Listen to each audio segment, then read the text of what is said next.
សួស្តីអ្នកគ្នានៅក្នុងវីដេអូនេះគឺយើងនឹងសិក្សាអំពីរបៀបធ្វើ content មេត្តាបែបនេះនៅពេលដែលយើងចុចវាមកគឺវានឹង load មកកាន់ content របស់យើងហើយនឹងការដាក់ទៅលើ header footer មួយទៀតគឺ page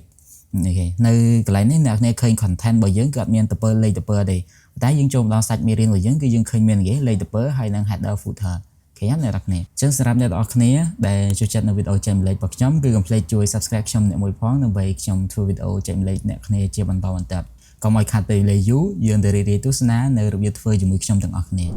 អូខេអញ្ចឹងចូលមកដល់មេរៀនរបស់យើងឃើញថាមេរៀនរបស់យើងគឺរៀនទៅលើ content ទាក់ទងនឹងការធ្វើទៅលើ references អញ្ចឹងអ្នកទាំងអស់គ្នានៅក្នុងវីដេអូនេះគឺអ្នកទាំងអស់គ្នានឹងសិក្សាអំពីការធ្វើទៅលើមេត្តាយើងហៅថា content ហើយដើម្បីធ្វើបានគឺអ្នកទាំងអស់គ្នាត្រូវទុកតន័យ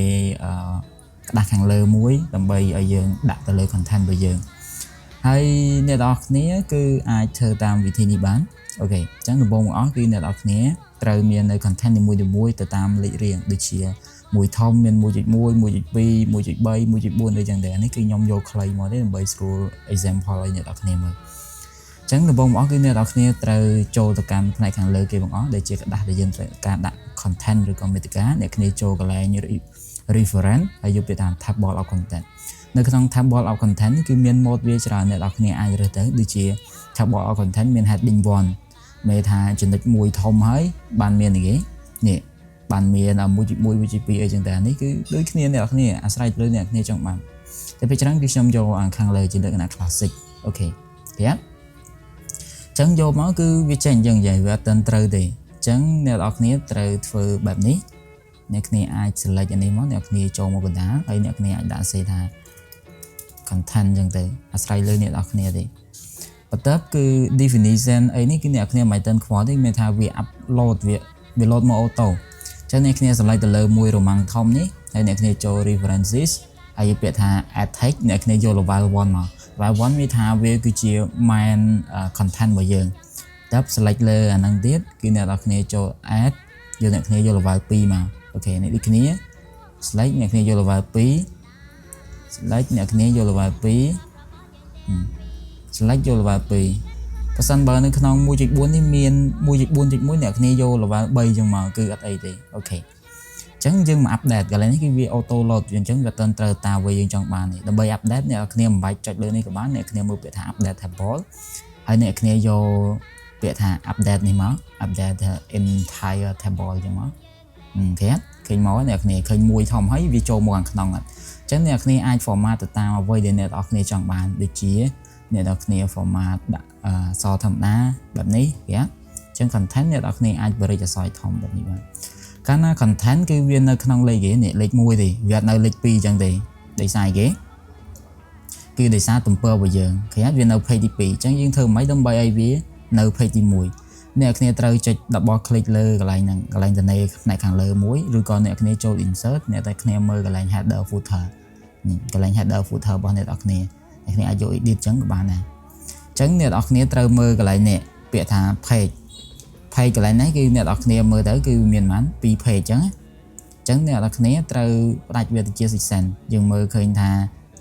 វាអត់មាន section ទេវា section ជាមួយគ្នាអញ្ចឹងឧទាហរណ៍ header footer នេះខ្ញុំដាក់ថា Microsoft Word បែបនេះហើយខ្ញុំដាក់ចំកណ្ដាលដើម្បីអ្នកគ្នាស្រួលមើល and then នៅកន្លែងនេះគឺខ្ញុំយកទៅ page មួយទេ page នៅពេលដែលយើងធ្វើការ insert នៅ page នេះចូលអូខេអ្នកគ្នាចូល header footer អ្នកគ្នាយក page number ហើយយក page number ហើយយើងយក center មកអានឹងបើនៅក្នុង Windows គឺអត់ចេញបែបនេះទេចេញស្រដៀងគ្នាទេអ្នកគ្នាឃើញ load page 2មកអ្នកគ្នាអូខេខ្ញុំសូមបរិយាតិចដើម្បីយើងចាប់ទាញដាក់មកចំកន្លែងយើងចង់បានអូខេឃើញមក page 2អញ្ចឹង content កន្លែងនេះគឺមិន content កន្លែងនេះគឺ page 1គេpage 1អញ្ចឹងយើងចង់ឲ្យវាមក page 2អូខេ sorry អាកន្លែងនេះយើងចង់អត់ឲ្យមាន page ទេហើយកន្លែងនេះមកជាលក្ខណៈ page 1វិញហើយទៅពើបន្ទាប់ដូចជាពើបន្ទាប់គឺមានណា page 3 page 4 page 5អញ្ចឹងទៅអូខេអញ្ចឹងយើងធ្វើមិនបានដោះអានេះចេញអ្នកគ្នាត្រូវផ្ដាច់វាទៅជា section ដូចជាអ្នកគ្នាត្រូវចុចទៅលើនេះ selection របស់យើងកន្លែងនេះហើយអ្នកគ្នាចូលកន្លែងណាlayout យកពាក្យថា break ហើយអ្នកគ្នាយក next page ចឹងនៅពេលយើងយក next page គឺវានឹងបង្កើតបានជាគេ section មួយទៀតដែរអ្នកគ្នាតប click លើវាមកឃើញ footer section 2 អញ្ចឹង section 2 ហើយនិង section 1 គឺវាអត់នៅជាមួយគ្នាទេបន្ទាប់គឺអ្នកគ្នាត្រូវធ្វើបែបណាអ្នកគ្នាត្រូវធ្វើម៉េចផ្ដាច់នេះផ្ដាច់ link នេះចេញផ្ដាច់ចេញមកហើយបើ header អ្នកគ្នាអាចផ្ដាច់ដែរមកដើម្បីទុកលុបអាខាងនេះចេញហើយអ្នកគ្នាលុបអាខាងក្រោមនេះចេញអស់ហើយលុបលេខនេះចោលដែរអូខេគេអញ្ចឹងវាទៅទេស្អាតនៅតែកន្លែង content មេរៀនរបស់យើងទេនៅក្នុង content នេះគឺយើងដាក់ឲ្យវាទៅទេស្អាតចឹងអញ្ចឹងកន្លែងនេះអ្នកគ្នាត្រូវ format number យើងចូលកន្លែង number យកពាក្យ format page number អ្នកគ្នាត្រូវ start ពីលេខ1វិញអូខេគេវាមកលេខ1វិញហើយអញ្ចឹងអ្នកនរគ្នាអាចធ្វើបែបណាដើម្បីយើងមកដល់កន្លែងនេះវិញអ្នកគ្នាត្រូវបែកណាយ៉ាអ្នកគ្នាចុចលុបឲ្យវាមកដល់កន្លែងនេះវិញហើយអ្នកគ្នាអាចដាក់លេខដូចដើមវិញបានអូខេ sorry ជាងសេរីបែបនេះមកខ្ញុំដាក់រៀងតូចបែបនេះដើម្បីអ្នកគ្នាស្រួលមើលអញ្ចឹងអ្នកគ្នាអាចប្តីក្តាស់មកអូខេយ៉ាអញ្ចឹងកន្លែងនេះអត់ទាន់ update ទេដើម្បីឲ្យវា update បានគឺអ្នកគ្នាត្រូវចូលទៅក្នុង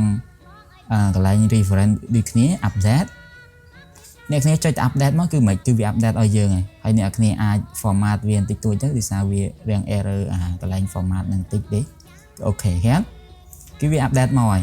មក page មួយទៅតាមអ្វីដែលយើងចង់បានហើយអញ្ចឹងឧទាហរណ៍បើសិនបើអ្នកគ្នាមានបន្តបន្ទាប់ទៀតគឺអ្នកគ្នាដាក់មក